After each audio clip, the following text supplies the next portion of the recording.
Magandang araw po mga kapuntos, at sa araw na ito po meron po akong tampok na video para sa inyo at sana ay magustuhan ninyo. Kaya sa mga bago pa po sa aming channel, please po don't forget to hit the subscribe button at ang notification bell para maging notified kayo sa bawat video na ilalabas ko sa channel na ito. At bilang kahilingan po ng punto por punto team at naway maintindihan po ninyo, sana po wag nyo pong i-skip yung mga ads sa aming mga video. Sa maliit na bagay na po na yan, malaking tulong po yan sa ating programa at sa ating ministry. Sana po maunawaan po ninyo. Maraming salamat po, kaya wag na po natin patagalin. Simulan na po natin.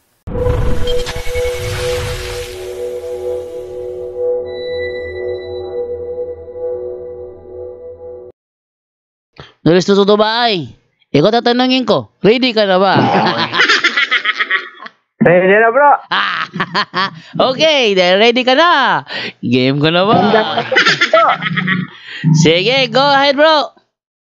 Magandang gabi sa inyong lahat, mga kapuntos.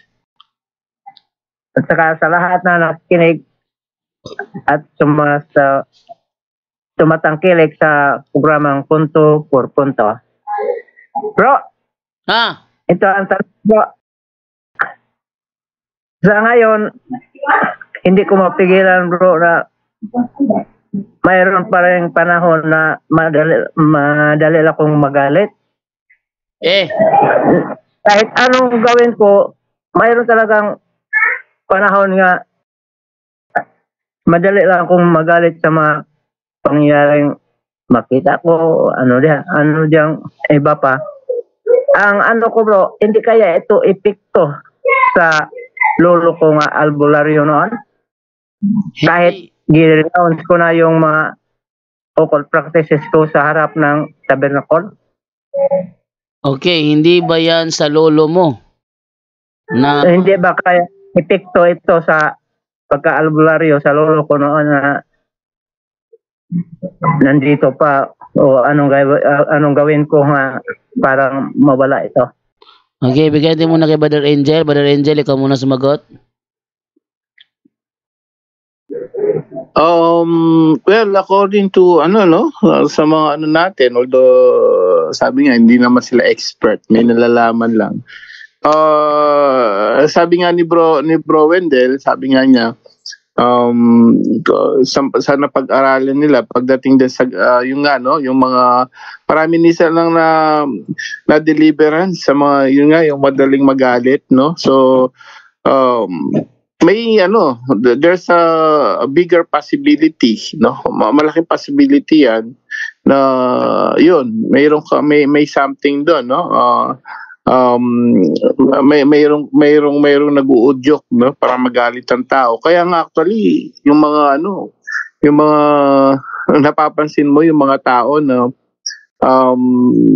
pagka nagalit na sila, minsan kung ano na naiisip hanggang sa dumating sa tukdulan na minsan nakakapatay na sila, no? So uudyukin na ng demonyo yun. So tandaan po natin, no, sa pag-aaral natin dito, usually ang nangyayari dyan, usually pagka talaga nakita ng ang demonyo kasi hindi niya nababasing nasa isip natin, kundi yan Diyos lamang. Pero yung mga action mo, doon kanya titirahin eh. Pag alam mo nagagalit ka niya, uudyukan ka na niyan. So napakahirap nung ngayon, malaking posibilidad po, no?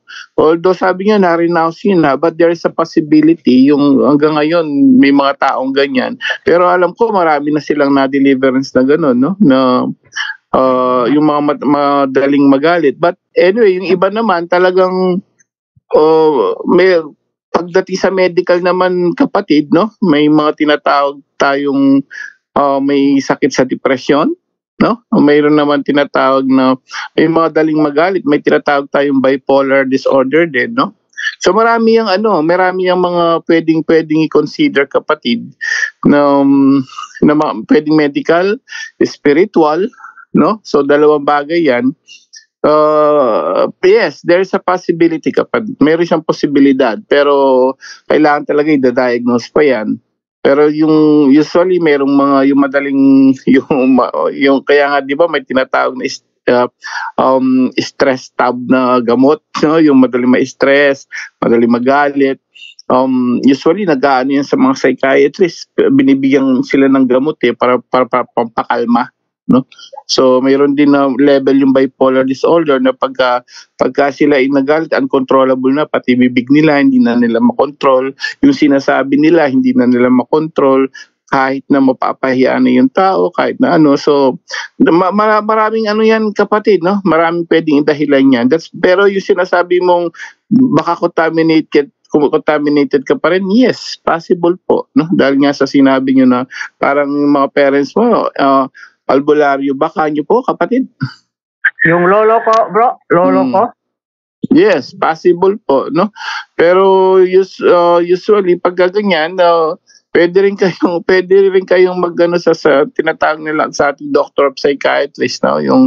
Yung mga nag-aano sa maano yung stress level mo or depression mo. So, yung iba madali ma-depress, no? So, maraming ano po yan, maraming possibility, but ang pwede nating gawin pa rin yan, no? Muli, state of grace, tuloy-tuloy ang pagdarasal, no? Humingi ka ng awa at habag, malaking ano yon, no? Malaking factor yon na pwede nating alam nyo, yung word of God talaga, nakakaano yan, no? Yung pakikinig mo, pagbabasa mo, pag tinatamaan ka na yan, may isip mo kagad bago ka pala magalit, medyo ops, di ba? Kasi tandaan natin, no? Ito mga kapatid, para makapag-ano na kayo, no? Para makapag-isip, maraming ganyan ngayon, no? Tandaan po natin yung sinasabi natin sa mga tao, babalik yan sa atin, at sa paghuhukom. Bro, Mateo chapter 12 nga, tingnan natin 36. Ano yung Brother Jando? Ano yung Mateo chapter 12 verse 36 to 37. Mateo chapter 12. Okay, wait lang ha. Mateo chapter 12 verse 36 to 37, kapatid. 36 37. Okay, ito sinasabi. Yan. Tandaan ninyo, sa araw ng paghuhukom, pananagutan ng tao ang bawat walang kabuluhang salitang sinabi niya. Pawawalang sala ka o paparusahan batay sa iyong mga salita. So ito warning po sa lahat, hindi lang sa iyo, Brother Restituto, no?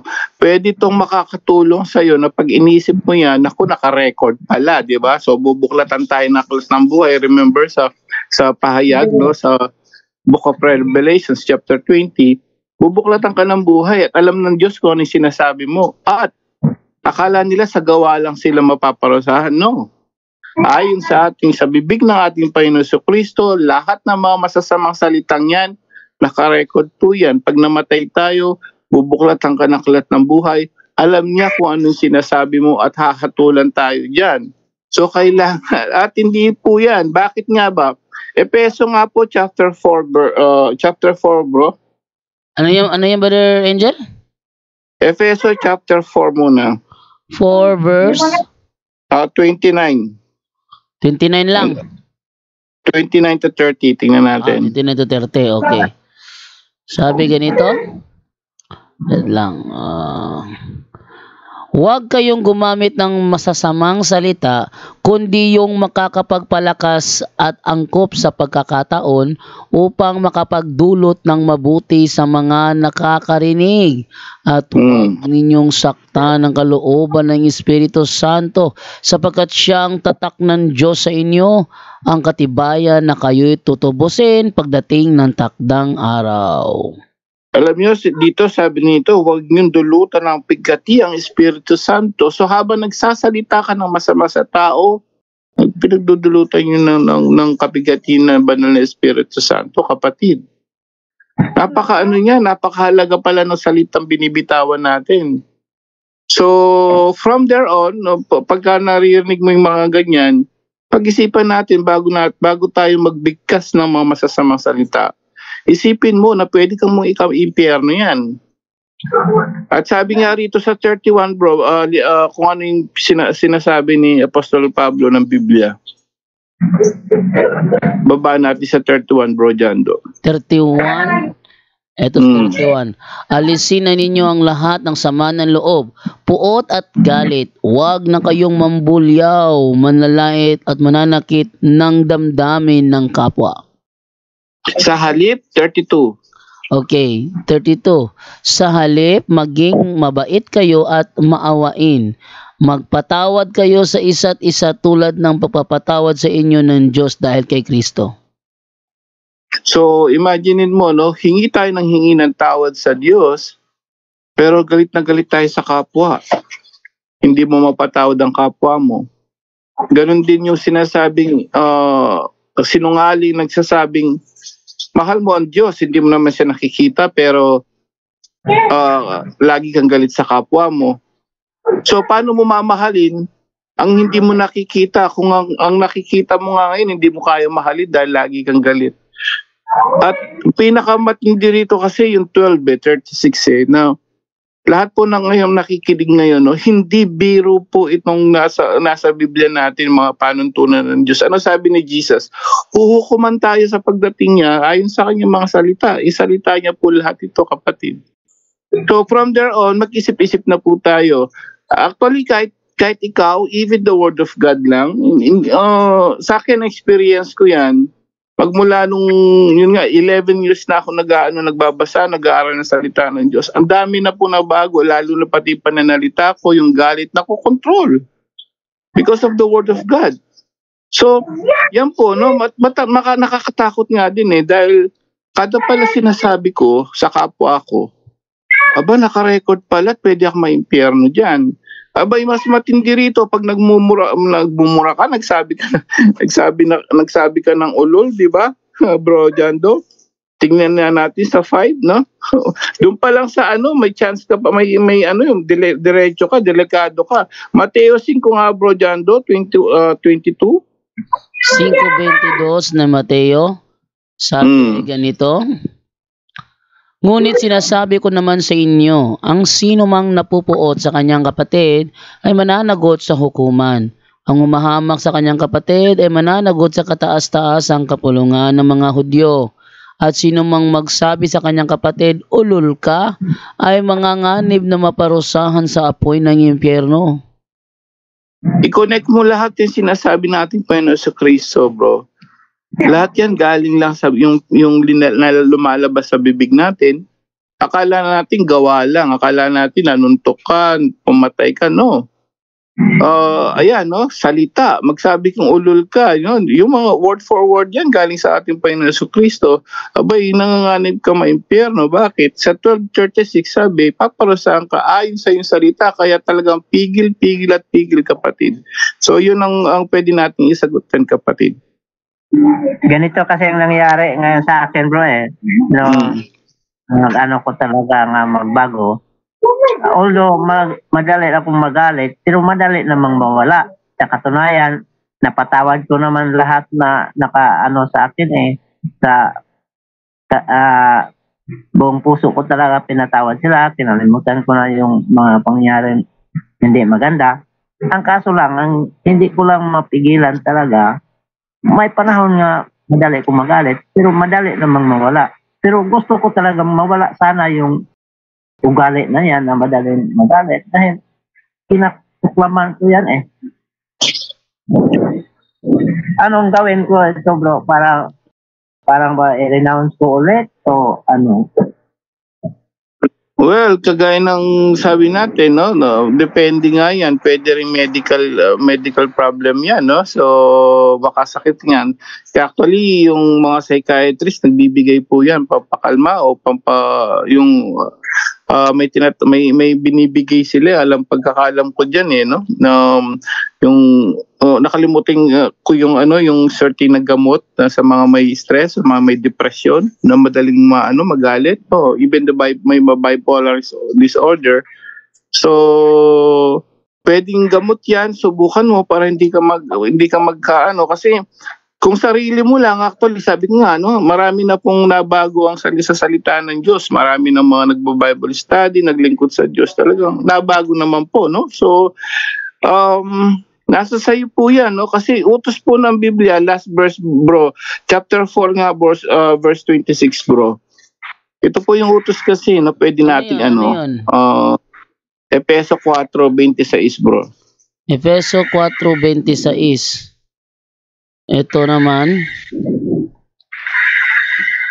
Kung magagalit man kayo, iwasan nyo ang kayo magkasala. Huwag ninyong hayaang lumubog ang araw na galit pa rin kayo. 27 yan. 27.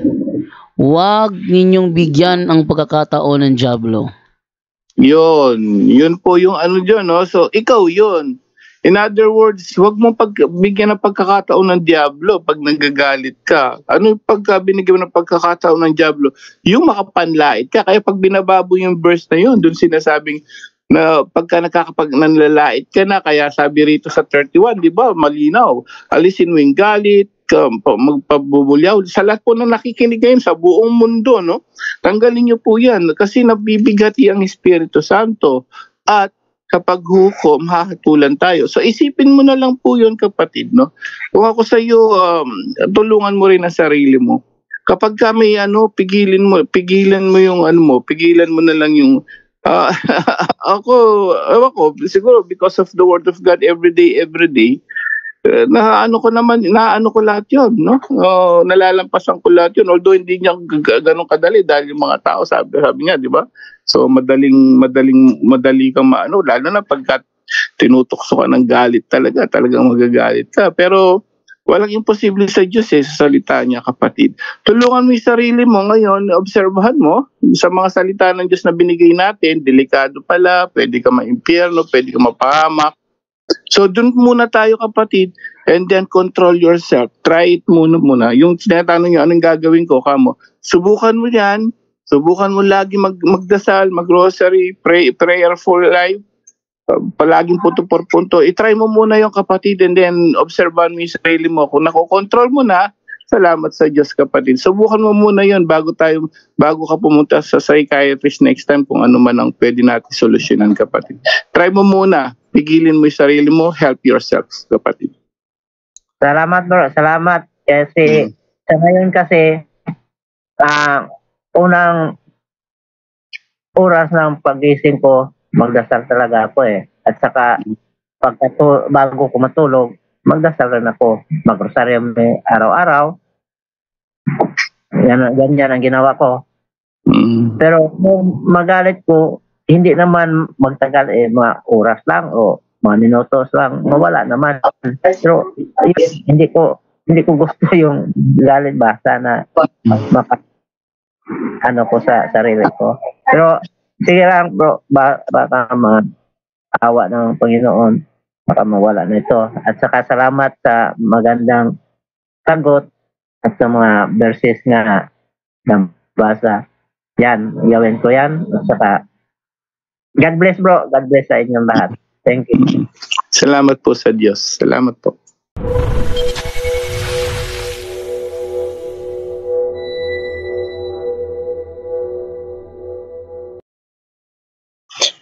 Magandang gabi po. May lang ko kasi katanungan kasi gusto ko sana ito i-address kay Bro Wendell kung nandyan ba siya. Andyan, bro. Andyan si Bro Wendell. Magandang gabi po. Kasi kibali nagkasakit ako ba tapos tanong ako dati dito yung yung siguro mga almost 1 year na siguro yun. So, palagi na ako nagpakinig nito sa punto por punto. So, ang tanong ko kasi, yung haba po dati na na-dispose ko ba, nabigay ko yung sa pang albularyo rin po. Hindi ko na ba, kasi yung kapatid ko kasi, dinadalhan ako ng 2 albularyo yata yun, bro. Sa awa ng Diyos, naman ako, kibali, nalagpasan ko lahat yun kasi nagsisimba ako, pumunta ako, nag-confession, tapos nag-receive ng communion. Nalalagpasan ko lahat yun, bro. sa awa ng Diyos na gumagaling naman ako. Sa awa ng Diyos. Tapos, lately lang, nalungkat ko na may isa pa palang yung binigay na ano ba, yung ano ba, yata yung tawag yun, bang anting-anting, yata yun yung binigay ng pinsan ko. Matagal na, siguro mga 5 years ago, more than 5 years, nakatago lang. So, Ang tanong mo? Hello? Asan na yun? Hello? Brother Hubert? You? Hello, Brother Hubert? Nawala si Brother Hubert. Okay, dahil nawala siya, bigay ko na lang muna sa iba. Si Joseph Panaligan. Joseph Panaligan? Hello po sir, magandang gabi. Wait lang. Andiyan, nagbalik na. Sige. Okay, Brother Hubert? hello po, umina po signal po. Sorry po. So yung tanong mo bro, ano talaga yung tanong mo doon? Kasi mahaba yung kwento eh. Paano po ma-dispose ko yung yung naiwan na yung parang anting-anting yata yun. Okay. Nandito po. Nahawakan ko kasi yung pag alungkat ko, medyo parang nalinikip yung dibdib ko eh. Naninikip ang dibdib mo ngayon? Hindi, yung nahawakan ko yung siguro mga more than 1 week na yata. Hindi ko na nahawakan kasi pag nahawakan ko yun, tapos may kami ng mag-pray na kami ng rosary. So sumikip yung dibdib ko. Yun, nag-rosary kami. So nawawala naman yung yung sikip ng dibdib ko. So ngayon, ayaw kong hawakan kasi Ang tanong mo, paano i-dispose? Paano po i-dispose? Kasi dito sa Cagayan ako, Cagayan de Oro City. Okay, Brother Wendell? Yun lang po. Ito. So makipagkita siya kay Father John Balsamo, ang exorcist diyan sa Cagayan. So dapat ang exorcist yun ang mag-dispose sa occult paraphernalia. Sa tingnan pa rin kung wala bang mga lana sa albularyo at iba pang mga nakatago dahil delikado yan. Magdudulot talaga na yan ng sakit sa mga nakatira. Sabi ni Dahil bawat mga occult paraphernalias may kasamang demonyo talaga yan.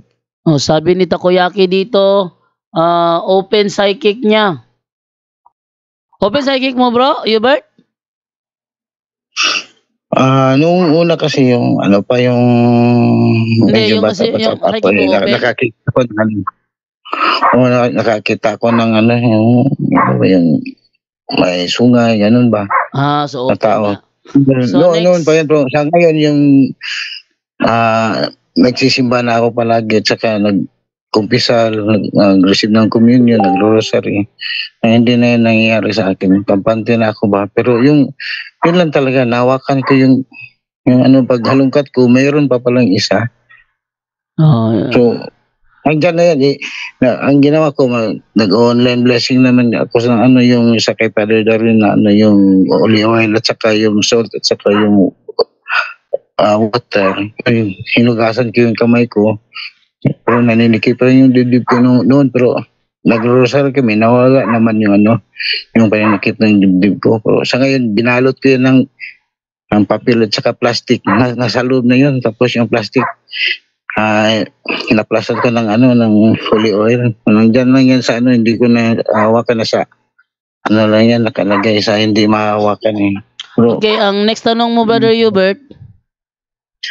ang tanong ko kasi nakakarinig naman ako ng yung mga talks ni Father Darwin. So sabi niya pwede na mag-dispose kung sakaling wala talaga kasi si Father John nag-text ako sa kanya noon pa parang hindi siya, wala siyang time masyado kasi siya lang alam ko na nag-iisa na dito exorcist sa Cagayan de Oro City, tapos nandun pa sa Miss or naka-assign. Talagang busy siya ba? So kung pwede ba na ako na naman, may handbook naman ako ni, yung sa deliverance handbook naman, pero hindi ko paano, gawin, hindi ko alam eh. So, ang tanong mo, paano mo gagamitin ngayon ng deliverance handbook? Oo. Okay, Brother Wendell? Marami yun eh, marami. Okay, una, kung palagi kayong lumapit sa albularyo noon, kung open ang inyong psychic noon, pero parang may kalma lang ngayon dahil sa paglapit simbahan, huwag kang mag-dispose sa naturang mga occult paraphernalias, delikado ka. Ibigay mo talaga yan, isurrender mo yan sa exorcist dahil siya ang nakakaalam niyan. At halimbawa, may nakikinig, ito iklaro natin ha, may nakikinig sa atin sa punto por punto, pero yung lolo niya ay albularyo at siya din dumaan sa panggagamot noon. Pero nang nakikinig siya sa atin, nagpublish siya ng sacramentals, exorcise oil, yung exorcise water, nag-bless siya, nag-deliverance siya sa kanyang bahay. Tapos nag-deliverance siya kanyang bahay, di na siya nakatulog at mahirapan na siya magkatulog at iba't ibang sakit na ang naramdaman niya. So, kaya kung merong mga bandages sa demonic contamination, namimiligro. Limbawa, merong isang tao taga Lanao. Ang kaniyang anting-anting ay siya mismo ang nag-dispose. Matapos niya itinapon ang kanyang anting-anting, bigla lang siyang nabaliw. And then, buti na lang, kumuha siya ng itak, ang pinagtataga niya ang mga puno ng saging. Kaya, pinahuli siya sa kanilang kapitbahay dahil halos maubos yung mga saging. So, delikado talaga. Pag matagal ng bandage, may contamination, tapos kayo ang mag-dispose, delikado talaga. Ayun. Brother Hubert, okay na ba yun? Oo, so, last na lang po yung pwede ko bang dalhin yung natitirang pwede dalhin ko na lang doon sa parokya kung saan na assign si Father June, kasi kung para ibigay ko lang diretso sa kanya, pwede ba yun? Dadalhin? Nakabalot naman ng plastic at papel yun, hindi na mawakan direkta. Brother Wendell? Pwede. Surrender ko sa kanya para, kasi nag-try kasi ako na yung sa Sunday ba, yung pagkatapos ng blessing ni Father Darwin, yung ako ng salt, exercise salt, yung nag-publish ko online. Nagsabog ako, agis ako sa four corners ng bahay. Kinalbutan talaga ako, parang may parang tumindig yung mga balibo ko, pinagpatuloy ko pa rin. So, pero yun na nga, yung naiwan na dito na parang yun ang duda ko na parang hindi talaga pero nagro-rosaryo naman kami dito. Okay naman yung namin. So yung ikatlong tanong mo, bro, ano yung ikatlong tanong mo, bro? Yun na yung yung pwede ba dalhin doon, so nasagot na yung so dadalhin ko na lang siguro doon sa parokya kung nasaan si Father John, kasi siya lang talaga alam ko na exorcist dito, tapos mahirap ang gilapin kasi nandun sa malayo, wala sa Cagayan de Oro na assign Okay. So yun na lang siguro. So maraming salamat po sa pagsagot ng mga katanungan ko, kasi at least nalinawan ako ngayon So God bless po sa lahat. So, magandang gabi po. Okay, thank you sa iyo, Brother Hubert, no?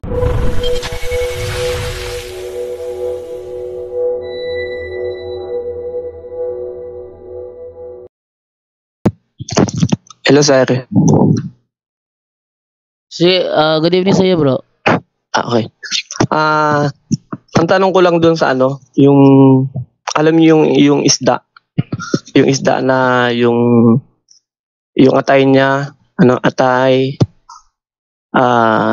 abdo at saka yung ano mo ito? Puso. Ito yung kasing ano, natatandaan ko noon. Yung aking nanay ay after ng rosary, tuwing hapon, susunog siya ng incense.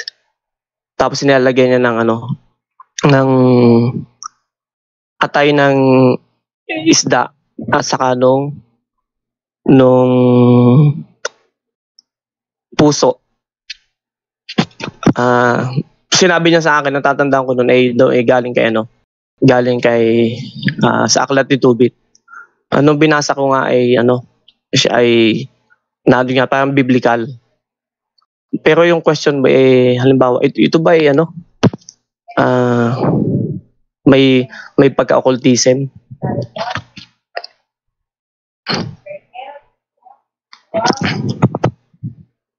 Hello po. Sige, go ahead, Brother Wendell. May bahagi sa conference ng Philippine Association of Catholic Exorcists kung saan ang mga lay collaborators ay nakasali. Isang formator nagsasabi na may exorcist daw na appointed exorcist ng diocese na sa kaniyang ritual dinagdagan niya na nagkuha ng atay ng isda dahil ibinatay niya sa tubig. Kaya sabi ng naturang exorcist, contaminated ang kanyang practice dahil dinagdagan ang ritual ng simbahan. No? So, kaya huwag niyong sundin yun, kapatid. Hindi naman yun ang turo ng simbahan. Pag nabasa lang sa Biblia, dahil prefiguration po yung isda. Ang isda kasi sa Greek, ektos.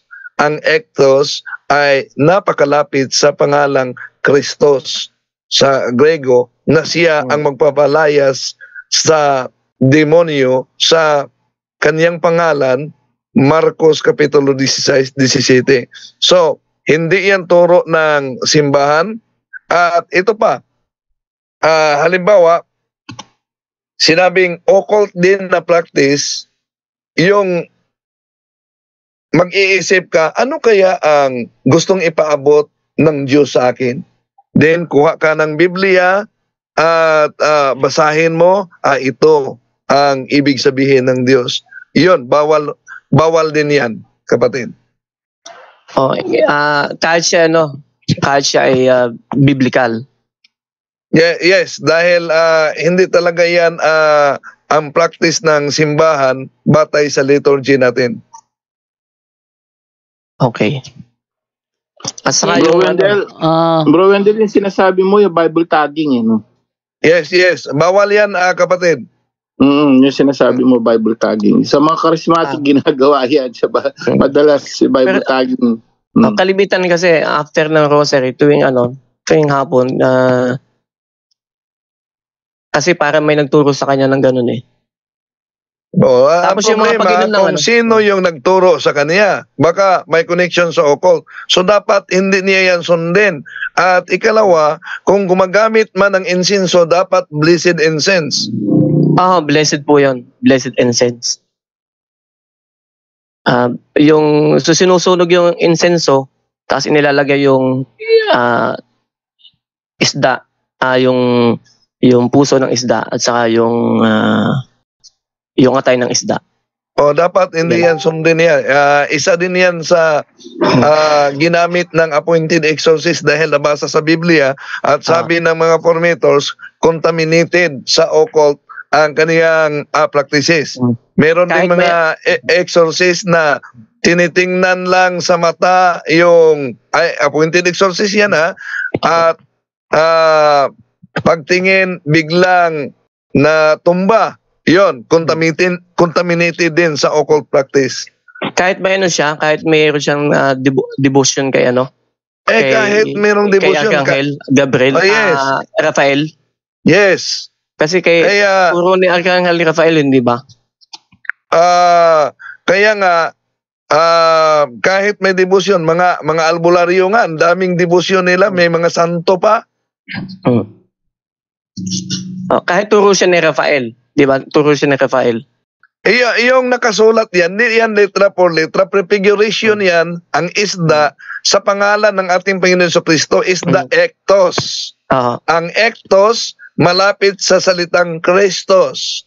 Na prefiguration na ang magpapalayas mismo sa demonyo ay pangalan ng ating Panginoon Jesucristo. Una, wala sa ritual ng simbahan kahit sa deliverance nagagamit ka ng atay ng isda. Wala sa exorcism ritual na ang appointed exorcist gagamit ng atay ng isda. Kung wala yan, ano pa kaya kung yung laiko lang mismo ang nagawa-gawa dahil nabasa niya? No, so ibig sabihin yung kung ano yung pinapayagan lang talaga ng ng simbahan. Ay, malinaw yan sa Mateo 18:18, San Mateo Kapitulo 16, 19.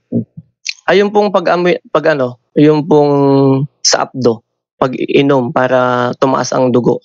Yung mga nadidingge. Ano pong inyong masasabi doon? Well, nasa medical expert na yan, pero wala pang medical official na pahayag, lalo na yung tinatawag na pag-iinom ng tawa-tawa.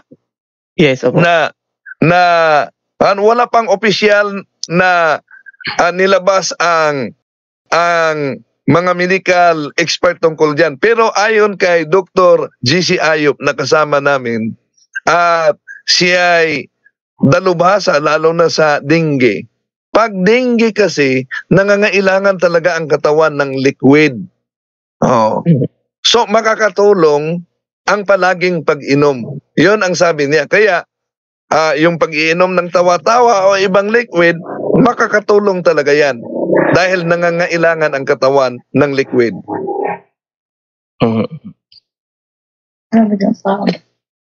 Ayun, yun po ang kasi malimit na ginagawa dito. May isa pa po akong tanong. Yung bang lahat ba ng hilot kasi may mga may massage o nasabi nag-aral sila ng reflexology. Pero parang lagi na lang siyang pinupunta ng mga tao. Considered ba na yun, mga albularyo? Kasi may isang tao dito sa amin na pinupuntahan lagi ng mga tao. Siya ay naghihilot o nagmamassage. Pero may gamit na langis. Tinanong ko sa kanya kung gumagamit siya ng mga bulong-bulong o mga latin-latin. Hindi daw siya gumagamit. Kaya ang tanong ko, may i-consider ba natin na albularyo din yon? Well, yung mga nag-aaral sa reflexology, sa paghihilot, walang problema yon. Ang problema lang, kung yung naghilot, kahit nag-aral siya, may mga ninuno siyang albularyo. Yon ang problema. Ang problema, kung ang naghilot, meron siyang mga tinatawag na occult paraphernalias o anting-anting. So dapat tanungin ko pa pala yun, sige po, salamat po. At siguro tatanungin ko kasi may mga inirefer din ako kasi kumbinsido ako na hindi siya albularyo kasi hindi man siya gumagamit ng mga wala siyang mga bulong-bulong. Kaya sabi ko, doon po kayo magpunta, hindi man albularyo yun, pero nagmamassage siya. Ayun ba ang ganun? Ay at least dapat may tanong pa pala ako sa kanya para ma-check ko talaga kung siya ay walang hindi ko terminated yung kanyang ginagawa. Ayan po.